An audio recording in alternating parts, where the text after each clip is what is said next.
Well, first of all, welcome and thank you for joining us, especially so last minute. Um, we had this on the calendar for like a month, and then yesterday we're like, oh, we haven't shared this with anybody but ourselves yet. So thank you for all being so flexible, and that's why we do what we do, right? So we can have the ultimate flexibility. So thanks for making time and joining us. So first of all, congratulations to everybody for an amazing November. Volume was off the charts. We had an incredible BOGO month. So huge kudos and congratulations to everybody. We also had, I think, 1 new blue diamond and 6 new diamonds. So fun to see those rank advancements happening. Seems like we've had a lull for a while, a little bit of slowdown, especially on enrollments. So fun to see November put some wind back in our sails. We're going to be talking later about how we can get our growth back and get the magic back. But first, I want to do a little bit of housekeeping on some of the things that we're managing. So let me jump over to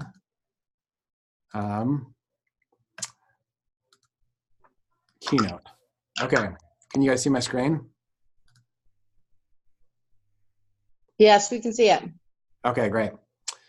So first of all, we have had some great response to the Give Back campaign that we're running. We're partnering with doTERRA so that we can maximize the benefit of year-end and charitable giving for everybody. So in case you haven't heard, any donations done by our team, we're going to match, and then doTERRA is going to match both those dollars. So basically, we're turning every dollar given to Healing Hands into $4. So super grateful for doTERRA and their generosity in being willing to do this. We had an amazing campaign when we did this 2 years ago. The team raised 100,000, we donated 100, and doTERRA put in 200. So altogether, we came up with over 400. So it was an amazing campaign. doTERRA has offered to extend this. We were going to do it just in November, but they've offered to extend it all the way through the end of the year. So we're super grateful to them, and we're really excited about making a true difference as we partner with them and mentors. Now that I have a soft spot in our hearts for Mentors International, just because we've been on several of the trips, we've known the owners, the founders, and we just believe deeply in their cause and the way they are changing the world. The thing that Mentors does is they do these micro loans, but then they also offer business mentoring. So what happens is a family might need to borrow as little as like $400. And I think $428 is the number they found is the average that a family needs to borrow in order to start their own business and then be able to provide for their family forever after that. So what happens is 98% of the time, they repay that loan, and that money is able to go back out and be re-loaned out again. So basically, your donation first funds one family, and then another, and another. And I think in the span of like 20 years, that turns into, what was it, 100 families? It was some crazy number. It was. So it's amazing. Welcome, Nat. Thank you. Keep rolling. So, so if you'd like to jump in and help us out with this, we'd love to have you give generous donations yourself and also promote it to your teams. Well, and we know that we have done this imperfectly, but what we've tried to do is just create a space with doTERRA. We want this, like, let it be your campaign that you do to help your team give and give back. I think we've been taught by some of the greatest mentors in our lives that you give a little bit more than you can. And things always work out for you, right? That flow continues back. And I hope that you can see this as an opportunity. We leveraged our influence to try and get the matching on a huge level and make a big difference that way. So we hope it can be a blessing for you with the tax write-offs that you want to claim through the end of the year, the giving that you want to do so that you are engaged and living to give, right? We don't just doTERRA's program, we don't just do things to get out of debt. Giving is the way we live. So we'll hope that will serve you. We can only get this continuing in the future if we make use of it now, and then Healing Hands will offer that partnering again. And we wanted to multiply the good that you do every day with your teams. So I hope this can be about you. I hope you can own it. I hope you can talk to your leaders about it and engage them in those ways. Awesome. Next thing we wanted to share is we are doing our Blue and Presidential Mastermind again. This is going to be right after doTERRA's Blue Pres Summit and right before their incentive trip. So we love how doTERRA combined those this year at the same location. So we can spend more time with our family and less time on airplanes. And so we just wanted to add some of our own special sauce in the middle. So we're really excited to have some powerful masterminding. And also we brought in some really cool guests to be part of that. Yeah, so we love doTERRA's foundation, and then it always seems powerful to be on a smaller level to mastermind together. So we want to really take advantage of that and mastermind together. This is where the magic happens because we hear what's working from each other and learn from each other so that we can take that foundation and move forward powerfully in the year ahead. So the requirements for this are if you've ever hit Blue, right? Or is it Blue in the last year? Yeah. No, I think we use the same requirements as doTERRA. Yep, we use the same That's right. requirements as doTERRA. So if you're invited to the Blue Pres Mastermind for doTERRA, you're invited to the mastermind, to our mastermind. And again, that's going to be run by all of us, right? As the Blue Pres team that way, and just great minds together in that process. So not a ton of time every day, but a little bit of time on, it seems like Friday is the day Saturday. Saturday's it in. So a little bit of time on Saturday afternoon, evening. We do a dinner together, outdoor dinner, and then we'll have a little afternoon session on Sunday. And then Monday, all day, we're doing some powerful a workshop, that's all about telling your story. And we just have been, we've all been drawn to storytelling. We've been doing it for a while. It's just trying to refine that storytelling, right? And the more and more we see what really matters, it's the story. I love what Seth Godin says, that marketers are storytellers. So the better we are at telling stories, the better we are at marketing. And we have personally hired Chris Smith to work with us on crafting our story.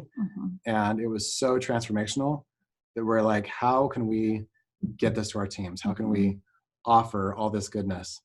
So we've brought him out for a full day workshop. We're bringing him in.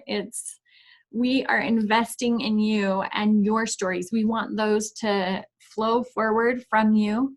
In the past, for the Blue Pres Mastermind, we've paid for the rooms and but this year, doTERRA has all the rooms reserved the whole time. So we can't really even have access to those rooms. So we are instead investing in Chris coming out and giving you that powerful experience. So 1-day training, most people are paying, you know, $5,000 for this kind of experience individually. And we're providing that as a gift for all you are and all you do this whole full day on Monday. And on that day, we took a vote amongst so many of you, and you were saying, hey, we want the diamonds to be able to come to that day. We want that opened up. And so we're opening that up to the diamonds and want that to be able to, you know, expand and bless all of our stories that way. Okay. Andy, since we've done that process, we literally make people cry every time we tell our stories, right? It's awesome. The thing we love is it's given us so much more clarity on our why and also our just cause. Some of you have read the book, The Infinite Game by Simon Sinek. We'll be talking more about that at the Pros Mastermind. But when you understand at a deep, deep level your why and your just cause, then you become unstoppable. And so being able to tell your story with that as the foundation it's transformational. So we want to share that with you, and we want to make that part of the gift that we offer this year. And this day we're opening up to all diamonds and above.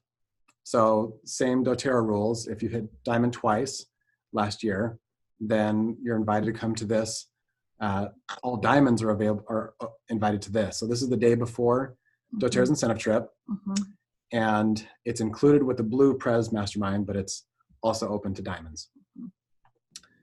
So if you register for the Blue Pres, we're assuming you'll be there on that day, taking advantage of that. So you don't need to register for both. And any questions so far? Throw up a hand, unmute yourself, type something in the chat. Anything at all? We did have, on Facebook, we had somebody ask, since doTERRA has booked all the rooms, where is everybody staying?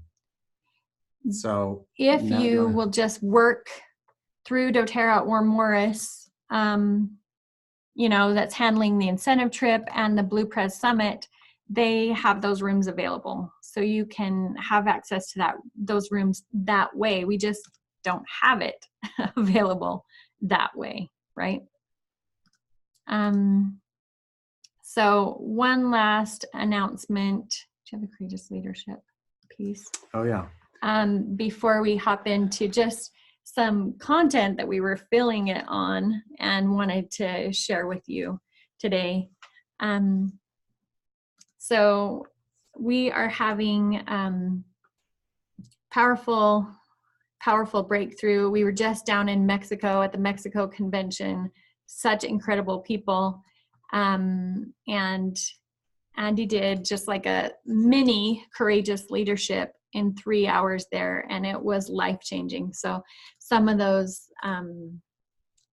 you know, a diamond that's currently gold and just really trying to break through and not knowing how to break through comes up and sits by me a couple of hours in, and she just is bawling, right? And just saying, this is what I didn't know. This is what I didn't get, you know? And doing this courageous leadership, we've talked so much about, like, what is it that, you know, what is this magic enrollment number? How can we get back to these magic enrollments? And the truth is, it's so, you know, we're not going to just look at the symptoms, right? We know better than that. We teach people every day to look at the root cause. And the root cause is all about, as we've scaled this back and pulled away the covers, you know, where we're breaking down is the sharing and inviting. And that part of our pipe is I would say the prepare part of our pipe has a bulge, right? Mhm. And then the sharing and inviting has just trimmed down. And so do we get that many enrollments out the other end? No, because the sharing and inviting has trimmed down. We are over here, in a place of just not moving forward with the same courage and tenacity in our sharing and inviting like we have been in the past, for whatever reason. I mean, so many things that are at play there, playing in on that dynamic of what's happening, and it's different in every market. And we feel this need to just bring that courage back, and it's really about so many different things. But this event, this courageous leadership event, is happening the day before leadership in Phoenix. We're opening it up To all ranks. So not yeah. just people qualified for leadership, but it's targeted to silvers and above. That's what will be the mindset, but it will bless anyone. We also did this with 600 people in Australia for their leadership, and they're still oohing and ahhing because it's had such an impact on them and was so needed in where they were in their development. So, any questions about courageous leadership before we move on? Oh, and you dropped that Eventbrite link right there. Mm-hmm. So to me, if you wonder why your people are stuck, or if they're not moving forward like you want, and you want to go to higher levels of leadership, this is the perfect event for you. And every time I'm there, I just keep going to a whole new level. So I'm excited for you guys to experience that.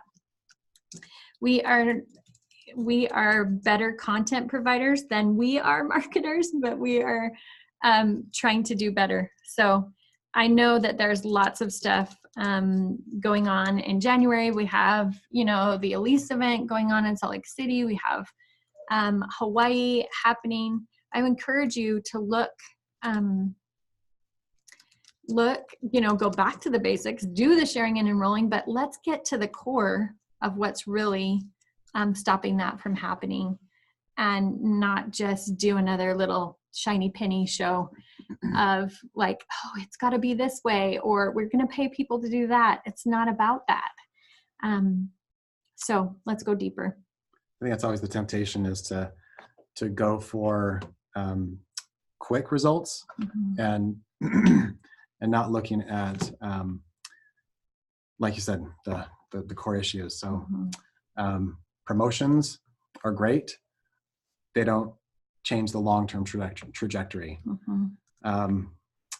So that's what our focus is on, is getting back to the core of our why, our just cause, and our courage, our ability to put ourselves out there. Andy, we've had some really frank conversations with a lot of the market heads. So, for example, we're talking with the director of Asia Pacific, and just looking at what's happening and trying to say, okay, what do we need to shift to get back in our mojo? And so many parts of Asia Pacific are growing like crazy. Like Taiwan has hit this second wind.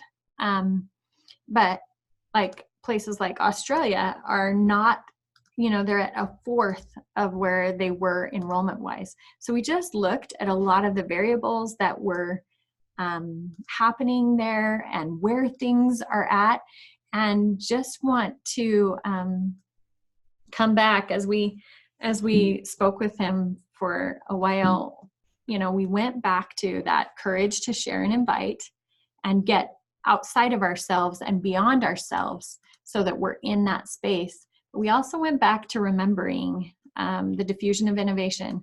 And I know we talk about this a lot, and I hope you talk about it a lot and are aware of it, because it is really, this is something that's at play that I feel like if we're aware of, it can be so powerful and guide us in our teams and our growth and our leadership development with our people. When we think about, many of us right here are innovators and early adopters, right? We come in quickly. And maybe Andy, give a quick little refresh on the diffusion of innovation.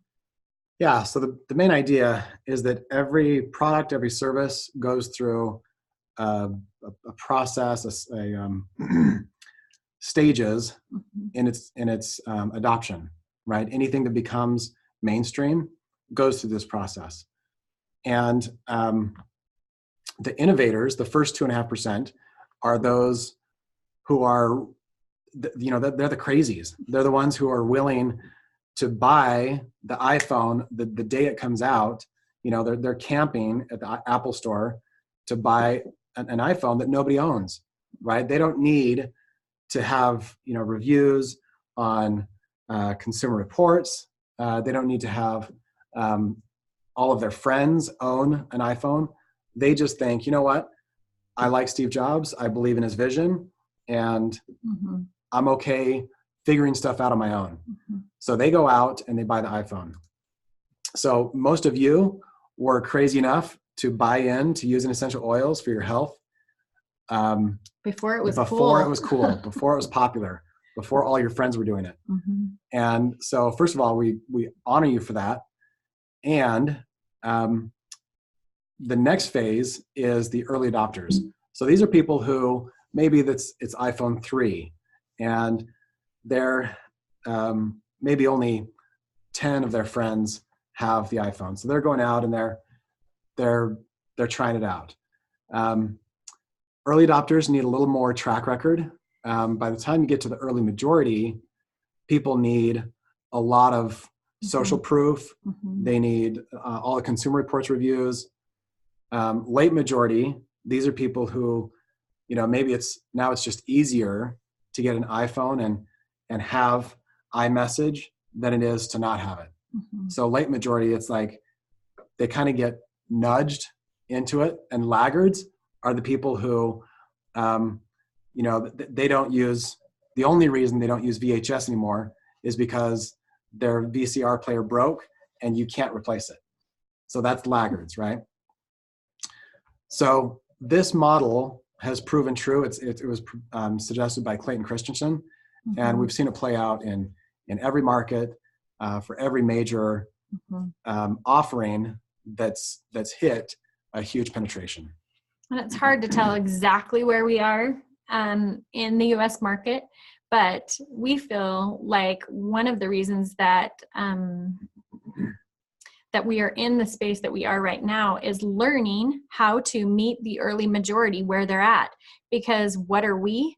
Most of the builders and in these first two areas, right? We're the crazies, we're the early adopters, and we're trying to appeal and connect with this early majority and share with them why essential oils are so solid, why, and if we think the way we think and come at these people in that way, we're going to keep hitting walls, right? So one of the reasons that more touches is happening, more research, more, how videos are helping people move because it gives people credibility, sharing like little clips from the doctors' panels and things like that. Like the early majority goes crazy for that. The early majority are the people that want to follow everybody else, right? These early adopters and innovators don't care about following everybody else, right? They're in front of the curve, and this is the curve, the early majority. So we're seeing some of the things with more touches and those are the things that are working. We want to hear from you. What are you seeing work right now in your teams with this in mind, or what thoughts are you having as we go back to this diffusion of innovation? Shout it out, guys. You can unmute or you can post in the comments box, whatever. One thing I'm noticing is that we have different parts of our team that are at different places in this model. So we thought that Utah was maybe getting to late majority. but we just launched a new team here in Utah, and it's crazy how they're still finding the innovators, the early adopters. And so I thought we were further along in the market with more saturation than we actually are, which to me is promising. To me, that says we have so many more homes that we can reach, so many more lives we can touch. I love that. Even in some of these other markets that are just opening, right? Like what's happening in the Philippines, the innovators and some of the early adopters are coming into doTERRA, but it's just right here. We're just at this beginning place. Romania is growing like crazy. Exploding. It's growing like crazy in all of the markets in doTERRA. And where are they? They're at the beginning of this early adopters phase. And so all these people are super drawn to the essential oils. It's easy enrollments because they're ready. They're early adopters. They don't need a lot of proof, right?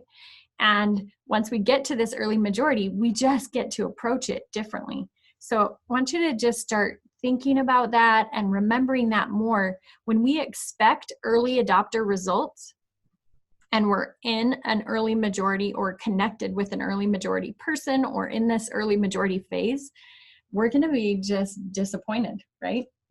And it's not setting us up for success. But when we remember where our focus is and who we're speaking to and see the world through their eyes and address the issues that they're going to have, right? They need to see that credibility. They need to see the trust. They need to have more of that surety. They need to have systems in place. They need to see how things go. One way I like to think of it is the early adopters and early majority, they need you to unpackage doTERRA for them. What I mean by that is not necessarily go to their house and open their box. What I mean is they need more education up front about how they're actually going to use these oils in their everyday life.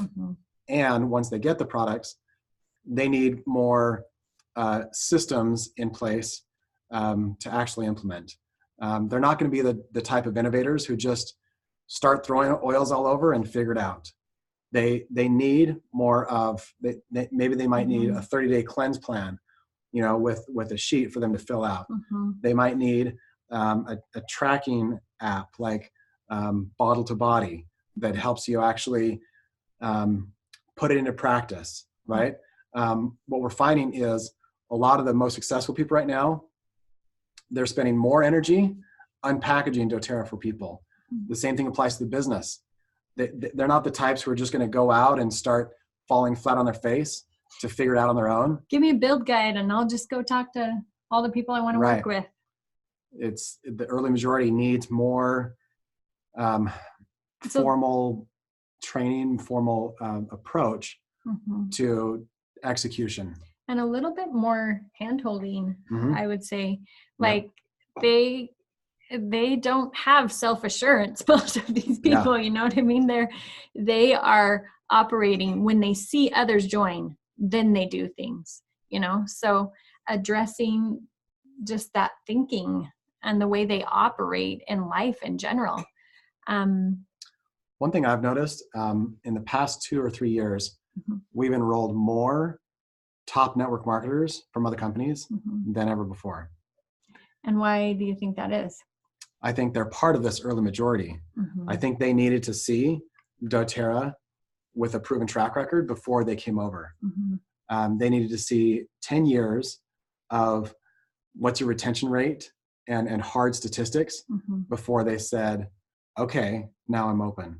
In fact, one of these network marketers said, I'll never join a company that's not at least 10 years old.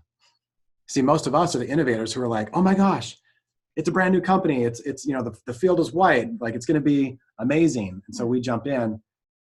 We get to open our minds to different conversations in order to hit and really penetrate the early majority. One of the things that I see happening in builders and leaders right now is just this level of frustration. Like, hey, I did the work, I shared it with them, and they're just not choosing in. Like people aren't choosing in. And it's just a different process. Like when maybe in the beginning, these innovators, what do they take? 3 touches, they're in. Early adopters, they need 6, early majority might be more like, 9, 10 touches and they've got to have it from a few different angles.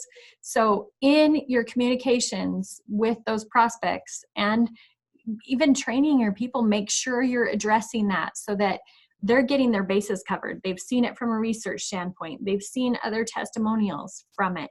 They've seen that other people are choosing in. They're watching those videos with 30,000 people at convention. Those kind of things count a lot for the early majority. So we'd love to hear your thoughts, your questions. What is this bringing up for you as you think about you, your team, kind of where you're at? I got one. Is Alonso. Hey, how's it going? Alonso.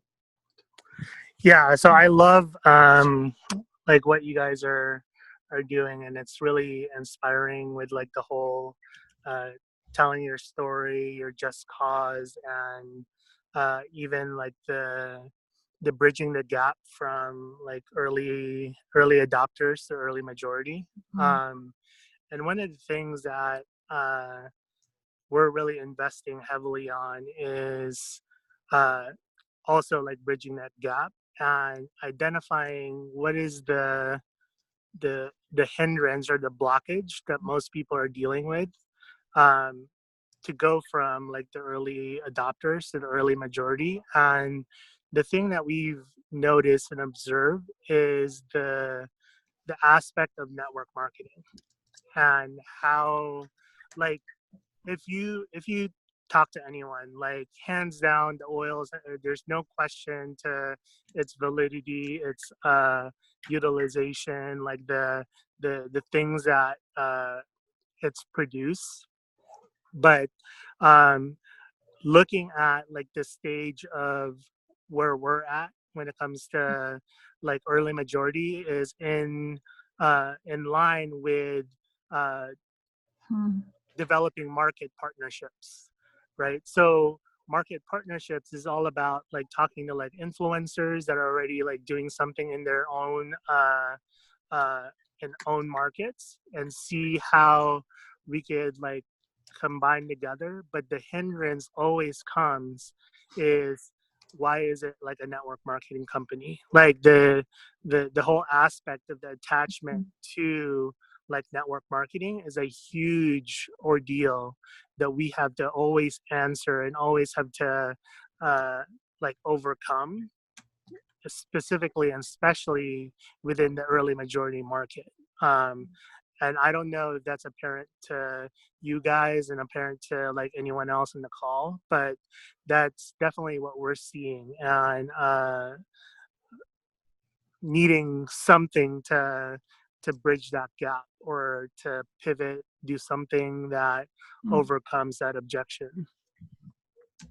Ooh, I love that. Alonso, I think there's a lot of people experiencing that same thing. I think doTERRA has looked at developing like an influencer program, right? That where we could help partner with those influencers. They haven't quite brought that in because it felt like, okay, is this adding another layer of complexity? Or would it be useful? But we have a frontline leader, Matt Hall, who's Blue Diamond, and they're already implementing this concept using everything we already have in the comp plan. So they basically use the link generator, and they partner with affiliates, right, influencers, to promote product, and then they, I think they give some of their check to the influencer too, because most influencers expect more than 25% as a kickback for their work, and so you can actually get creative with everything we already have. We don't need to wait for doTERRA to launch a new program. Totally. And they are crushing it. They get tons of online enrollments with these influencers. One thing that I think is worth remembering is people in the early majority, they have higher expectations. they have a really high standard for how a company is going to meet them. You know, we live in the day of Amazon, where within a couple clicks, we've got boxes showing up at our front door next day. So with these early majority, if we can stop trying to make them fit, you know, into our program, then the sooner we can meet their needs and have really happy customers. So and one builders, example, right? And totally. Partners. So There's just- going to be great builders in that early majority. They are lifers. They are consistent. They are committed. They're, you know, a lot of the people that we've worked with from the beginning, they're like fickle, right? Because they're innovators and early adopters. But these early majority, they go the distance and they show up. So the best example of meeting customers where they are, in the past, 80% of all enrollments were with enrollment kits. Today, it's the exact opposite. 80% of people who enroll pay the $35 and choose products onesie twosie to meet their needs. So what does that tell you? The market has shifted, and we now get to be really good solutions providers instead of trying to make people jump through our hoops and say, well, these are the 3 kits. Instead, we get to say, let's look at you, your health needs, and let's really tailor the solution to where you are. I was blown away when I heard that statistic, that we've totally reversed the enrollment. Any other thoughts or questions? Thank you, Alonta. That's awesome. Hey, I just have a thought to share on the concept of needing to unpackage doTERRA for them. So Nicole Chase, who brought St. Elizabeth on board, she just hit Diamond last month. And she is so hands-on with people when she enrolls them. She literally goes to their house with a ton of empty rollers, and she helps them make all these roller bottles. And to me, I was like, I don't even use homemade anything. I use my oil straight from the bottle.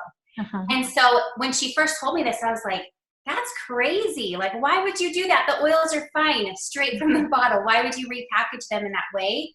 But it's because they need one that says, this is for sore throat. This is for runny nose. You know, like they need to know exactly how to use them. And so she literally unpackages it for them. Wow. And they make all these rollers, and it obviously works because she's killing it. So That's a great example. meeting them where they're at, that's a big thing. Yeah. Thank you for that example. I think that's a great example of how we're navigating even the environment that we're in, right? Because, hey, it would have been nice to be an early majority without any FDA issues, right? Yeah. Where we could tell every story, talk about runny noses and headaches and colds and big issues, Yeah. right? So that is a great way that she can teach those people, this is what you do for a runny nose, and the specifics, so they can see it clearly and not be using our, Jedi FDA language. So that's ninja. Anybody else? Thanks, Nisha.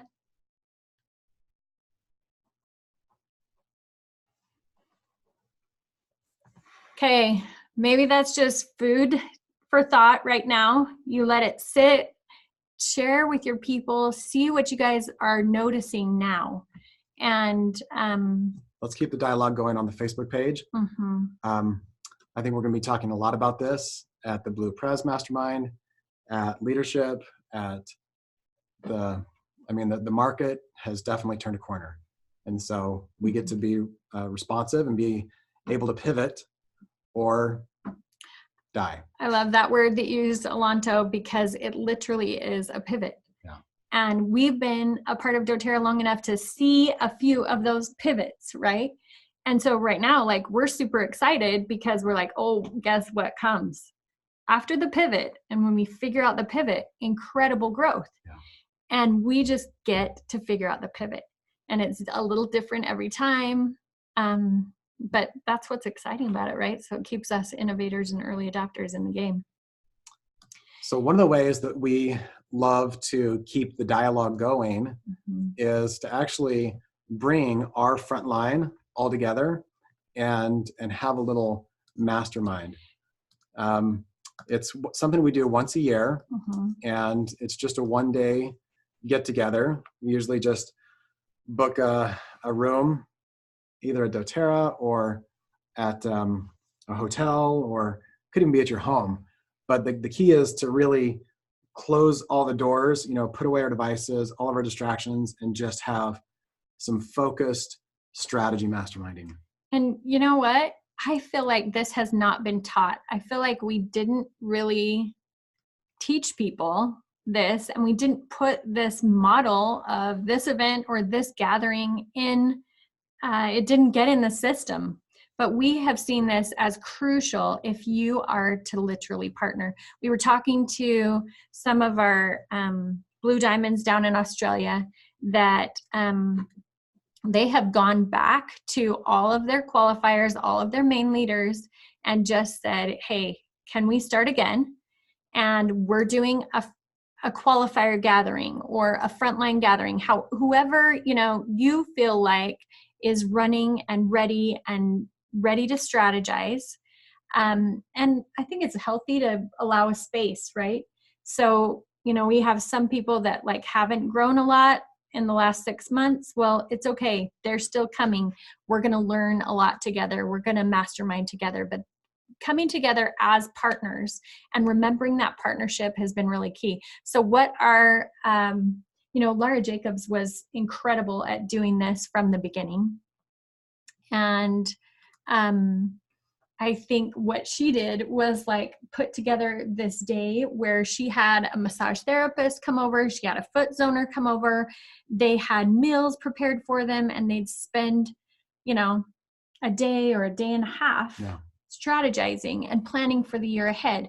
They would come up with, okay, what do we want our theme to be this year? What do we want our focus to be this year? What are the needs of our teams? How can we address that?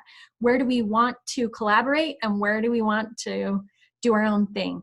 And what do you really need, so that you as a leader are creating the things that actually support your people? You're listening to them, you're meeting them where they're at, right? So this is just a way to up-level your leadership, and you can do it in whatever way. Like the first year we did this, it was a little bit painful because we didn't have all this happy, joyous, amazing leaders and relationships that were gelling all at that time. But it's been good, right, Rox and James? I've been on a journey. Yeah. It's been good, and it has a lot of value. And like Rox and James, they bring together their key leaders and qualifiers, and they take care of them, and they share insights, and they mastermind together on what things that they can do together.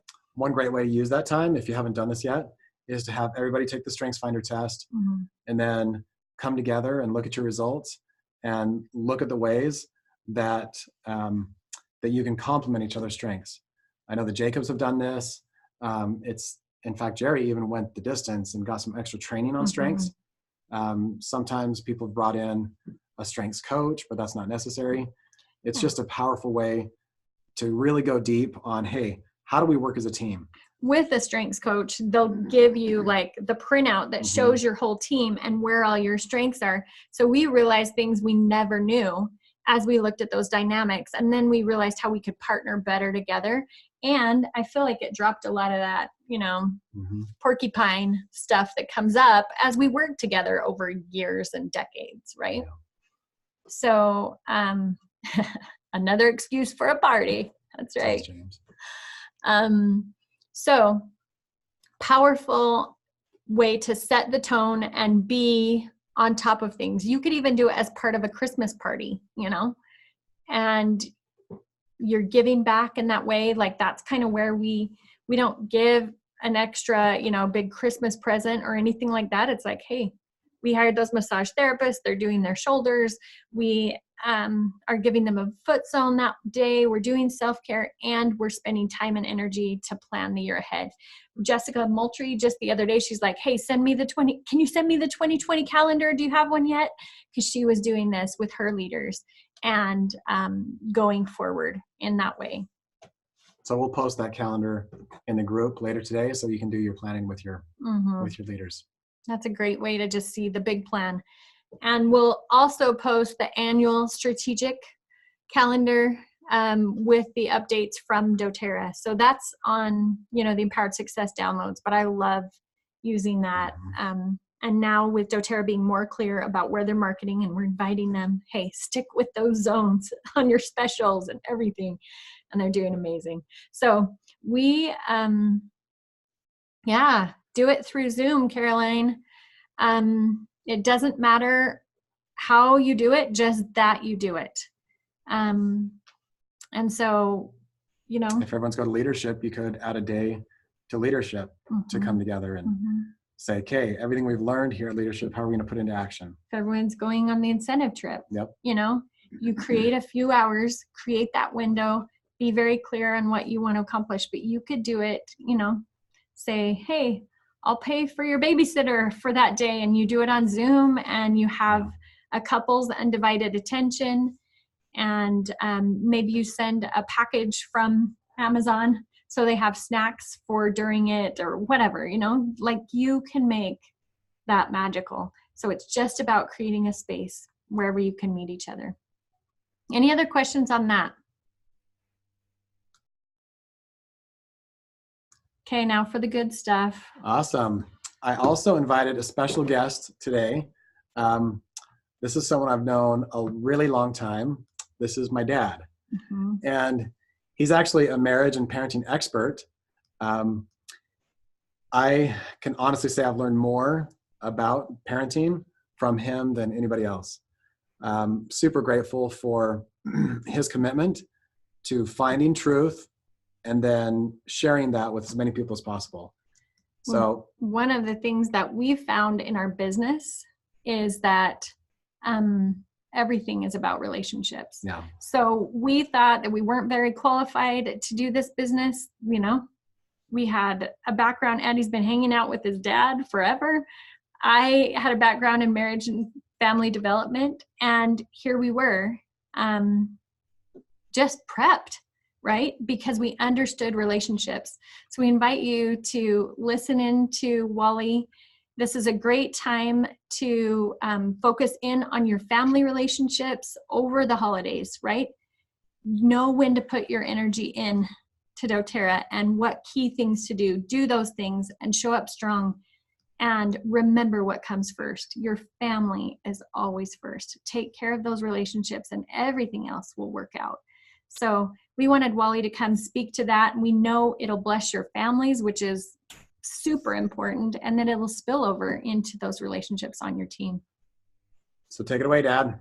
Hey, thanks. Can you hear me okay? Yep. Okay. I wanted to tell a story that I think is about all of us, a story about something that we all face. And I should say first, thank you, Andy and Natalie. We love you too and admire you. The story goes back to Auburn, back when Andy was a young man. It actually involves a family in our neighborhood. They invited us over for a birthday party, and it was a birthday party for one of the students at Auburn University. And so it was almost all adults with just a very few children. And we as we gathered, people visit and they grab a handful of the mixed nuts. And I noticed that in the kitchen, Mom had prepared an extraordinary birthday cake, a really, really glorious cake. I also noticed that the little girl, Mom's little girl, the host's child, was having some real focus on that cake. She was seeing that cake and she wasn't seeing much else. That cake was the focus of her universe. And so Mom, rushing about, trying to get the drinks ready and the snacks ready and welcome guests, Mom spots eventually this little girl and says, "Don't you touch that cake."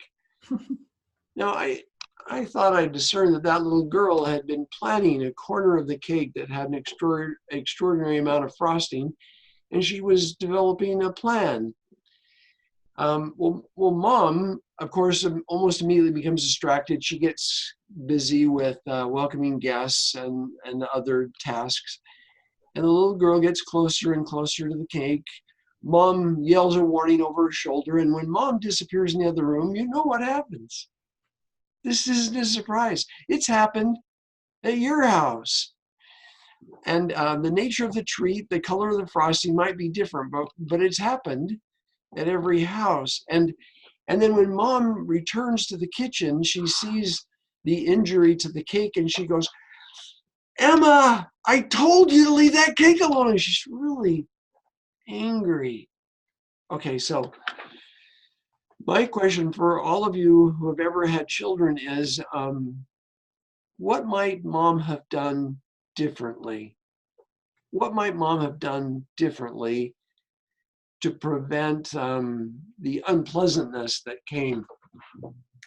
You want to start, Nat? It sounded like you had a thought, and maybe you'll give others a minute to get to unmute. I like how, you've taught us to set things up for success. How can you set things up for success? And that's going to be to put the cake up high or stay there with my girl and talk about when we're going to eat it and how good it's going to taste. And aren't you so excited? And feel that empathy like with her instead of be like, don't, right? And we know it with NLP, telling her don't is literally telling her do, right? It's engaging the focus on the cake, isn't it? Yep. Until that's the only thing little Emma can see, cake. Yeah. Thank you. Excellent ideas. Other comments? Natalie, since you know all these people, why don't you call on someone? Oh, watch out, guys. Speak up or I'll call on you. Who's feeling it? Rosie? I'll save myself from the surprise. So we have a sweet little grandson who's been diagnosed with autism in the last few months. And so this is really ringing true right now. And it's amazing how much helping his environment be set up for his success is really making a difference. And it's not like I don't, hopefully I've learned some of this already raising 5 kids, right? But exactly that, like we can have a completely different Sunday family dinner when the things that we know are going to trigger him into perseveration and just not being able to focus on the people instead of the things are out of sight, right? They're just not even around. So it's not that we're not helping him to learn how to grow in his strengths. It's we're helping him have the things in front of him that he can manage right now. I love that, Rosie. I love that. So you can think about what his life is like and plan some things that help him direct his attention in ways that set him up for success. Is that right? Yeah, that's basically it. Which means we remove the clock from the kitchen, believe it or not. But otherwise, he just spends the whole time talking about numbers, and he can't interact with any of his cousins because he's so focused on the numbers, right? Yeah. So you become an expert at being a proactive parent by necessity, don't you? Or proactive grandparent, because you have a child with a special challenge, and you just have to be more aware, don't you? Yeah, well, and you know what else this takes too is partnering with the parents, because this is not my stewardship. This is their stewardship. So it took having conversations with them on the side when it wasn't in the moment and being like, hey, what can we do to have it be that you guys coming to our house is not stressful? What can we do to help make it be a positive and fun experience for everybody, right? Yeah. And then they got to be part of that, coming up with those solutions that they felt like would work. And then now they feel open. They're like, oh, well, hey, that didn't work the way we thought it was going to. So now let's try this. Like they're the ones coming up with the solutions, not me as the mother-in-law, right? And I love that you're involving them, because they really they should know the child better than anyone, and they can work cooperatively with you. What a great solution. Ned, you want to point to someone else who might share with us? Who else has it there? You guys. What other thoughts? How about Brianna's got a thought? Yeah, Brianna. Come on. Haley. Caroline. Rachel. Hey, Kristen. How you doing? Friend. I can't guarantee it's going to be quiet at my house. You don't have to have it I be can't quiet. guarantee I've heard every single word. So forgive me if I'm, saying something new. Everything. I mean, I started reading parenting books when I was 18 years old. I was not even a parent yet. I was teaching in schools, and I just wanted to know how to do it different, because I know as a kid I felt so frustrated and just kind of talked at and, I don't know, shamed and scolded and all this, to the point where it's just like I just didn't like the human experience, and I knew I wanted to create something different in those relationships, right? And so I know, like, anytime I talk to my kids, it's always going to work out better if I tell them what I do want versus what I don't want. So giving them that positive of, feet on the floor versus don't stand on the chair or whatever, right? So just giving the wording just has to change a little bit, but we're so quick to tell people what we don't want, because that's what we're seeing, that's what we're focusing on. But if we can just rephrase it and say what we do want, it's definitely magical, because then it's really clear what we're looking for. I love it. I love it. Yeah. Yeah. So you point them to the things you want them to do, rather than obsessing or focusing and even hyper focusing on the things you don't want. Mm. Yeah. Yeah. Let me add just a bit to what we've said. Imagine that mom, in setting up this party, also says, I wonder if, what if my little girl's had dinner yet? I wonder if Emma is hungry. Gee, is there a possibility that in getting ready for the party, we grabbed a snack, but our kids are hungry?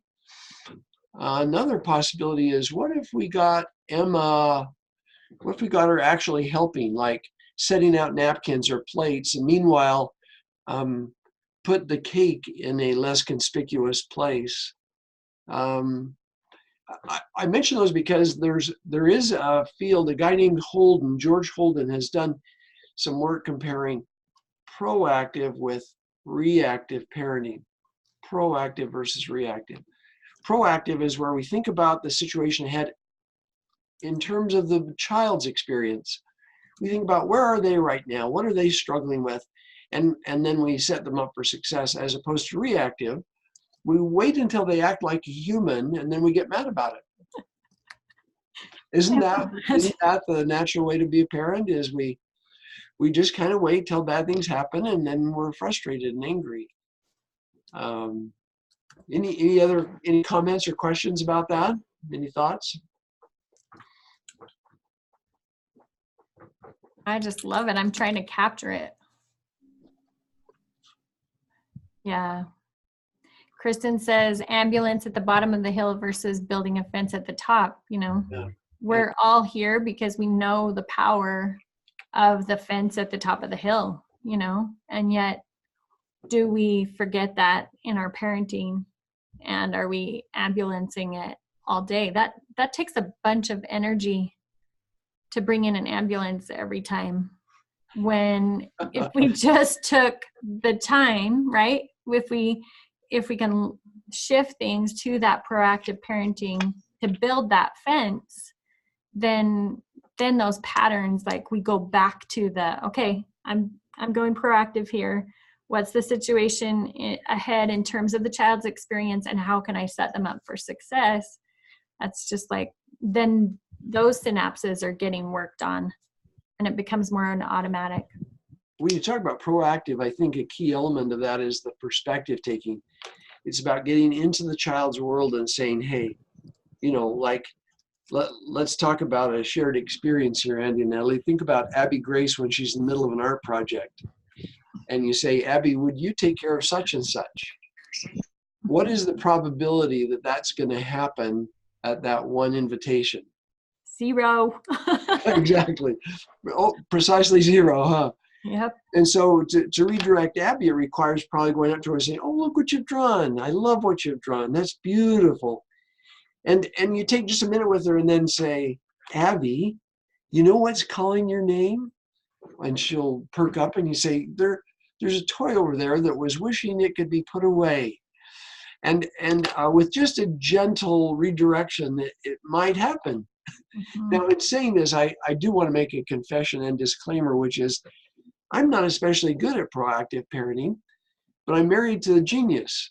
And Andy's mother is somebody who is, and I think you'd agree, Andy, she just is entering other people's world and then helping them move down the road in a way that's peaceful, but is very respectful of their needs. And so after almost 50 years of marriage, I'm trying to take a page from Nancy's book and learn to be more proactive, more peaceful, more into their minds and understanding their needs. Hmm. And I began by saying this is a story about all of us. I believe it is the human condition that we're so absorbed with our own challenges that it is extraordinary and uncommon for us to be what Nancy is, which is to really think about, I wonder what it is like for them. Is there anything you want to add, Andy and Natalie, or maybe we've taken as much time as you want to take right now on that subject? I just think like I can feel the power of what you're saying. Like if we learn that one thing, if we only learn one thing. This morning I did mentoring with someone that, man, I'm like looking for answers, looking for a way to help. And before I can, before she can move forward in anything, I have got to get next to her and see the world through her eyes.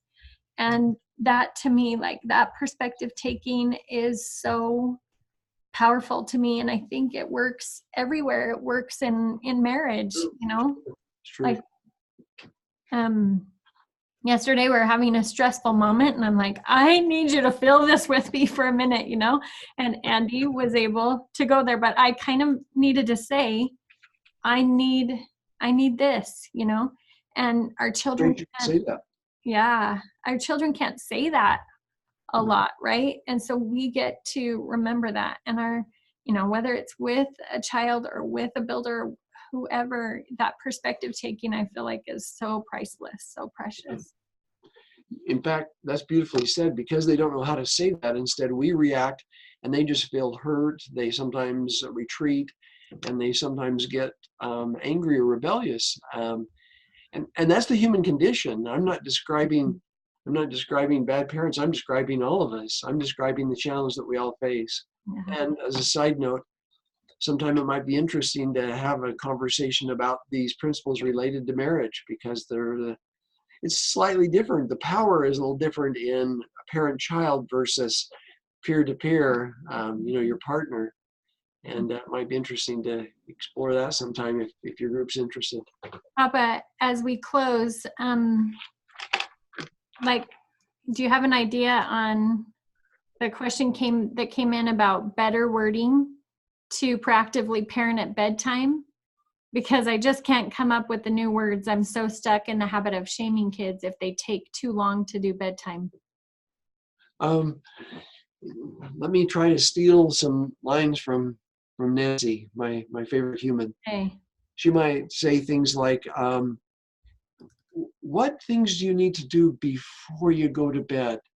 Now, that might sound task-oriented, but she knows that it gets that idea of going to bed in there, and it gets them thinking about what they need to do instead of resisting the going to bed. Or, as you go to bed, would you like me to tuck you in or sing you a song or read you a story?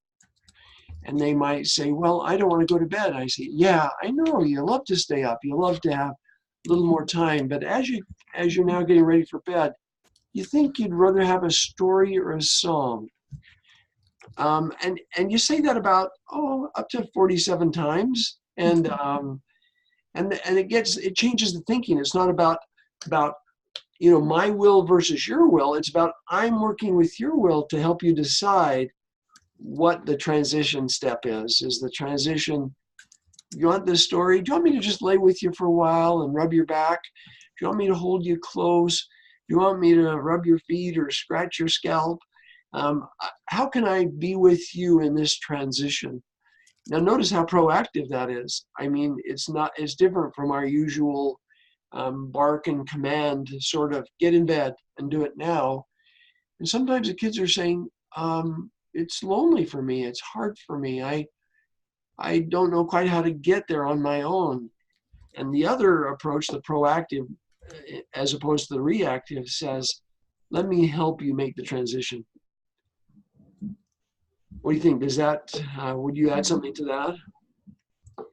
I love that. What if they're a little bit older? How might that change? Oh yeah, Teenagers. good question. Well, there's where the reality grows up, huh? Yeah. So maybe it's sitting down, especially as they get better and better at using their own decision-making power, their own agency. You sit down and say, hey, my experience is it's hard for you to transition to bed, that you have so many things going in your mind, it's hard for you. What have you found that helps you to do that? Or maybe you say, I mean, this is a harder conversation, but maybe you say, my experience is that if you're not in bed by such and such time, that you have a hard time the next day. It makes you feel more tired. Have you noticed that it's a little bit harder to get up in the morning and to really feel fresh the next day? But the difference is that they have a lot more experience, and we're drawing them more into a participatory and active role in making the decision. The principles are still the same, but we're drawing their attention towards how do we solve this problem that you're struggling with of getting to bed. Wow.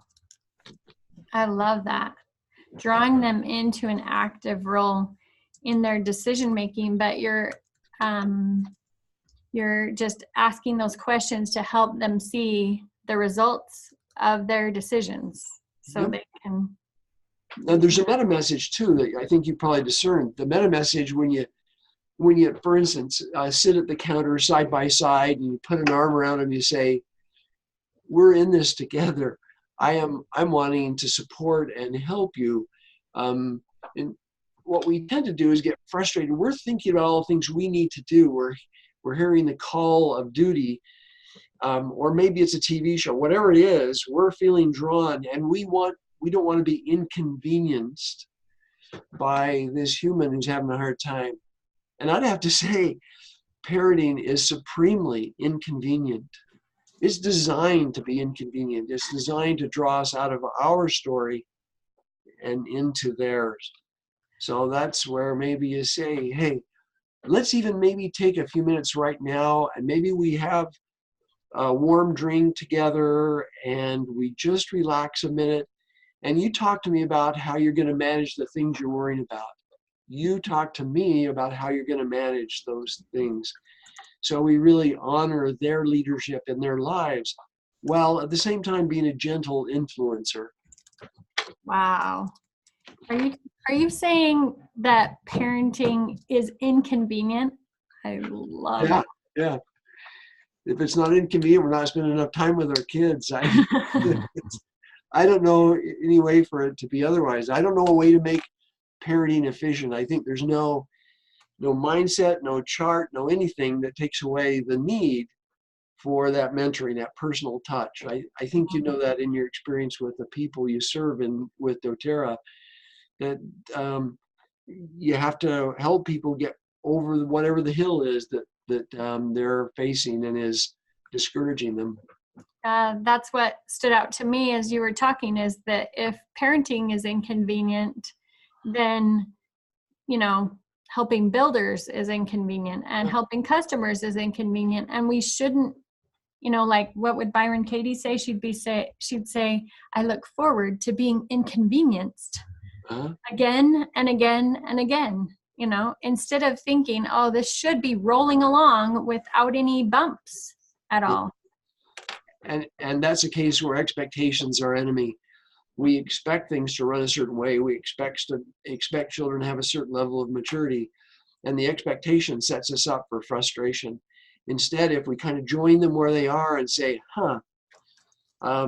Abby's feeling something, or Ben is feeling something, or whatever, you know, or if I say, Sarah's having a hard time, and we enter their world and say, hey, let me enter fully into your experience and help you make the transition. And I say that as somebody who's watched it 1,000 times and would like to someday be able to do it.